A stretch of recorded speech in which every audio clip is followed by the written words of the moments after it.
প্রেম ঘটিত সমস্যা সমাধান করতে গিয়ে থানার ভেতর ব্যাপক মারধরের শিকার হয়েছেন স্বেচ্ছাসেবক দলের এক নেতা। থানার ওসির বিরুদ্ধে ওই নেতাকে রাইফেলের বাট দিয়ে পেটানোর অভিযোগ উঠেছে।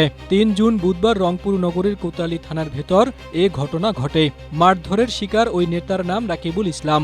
তিনি রংপুর সদর উপজেলা স্বেচ্ছাসেবক দলের সদস্য সচিব। তিনি বলেন, ঘটনার দিন তিনি থানায় চিৎকার শুনে ভেতরে প্রবেশ করেন। এরপর পুলিশ সদস্যরা তাকে মারধর করেন। এতে তার শরীর থেকে রক্ত বের হয় এবং চোখে আঘাত লাগে। সাংবাদিকদের সামনে মারধরের কথা বলতে গিয়ে স্বেচ্ছাসেবক দলের ওই নেতা এক পর্যায়ে কেঁদে ফেলেন। এদিকে এ ঘটনায় ওই থানার ওসি সহ ৫ পুলিশ সদস্যকে বরখাস্ত করে একটি তদন্ত কমিটি গঠন করা হয়েছে। তদন্ত সাপেক্ষে তাদের বিরুদ্ধে আইনানুগ ও বিভাগীয় ব্যবস্থা গ্রহণ করা হবে। তবে অভিযোগ অস্বীকার করেছেন ওসি আজাদ রহমান।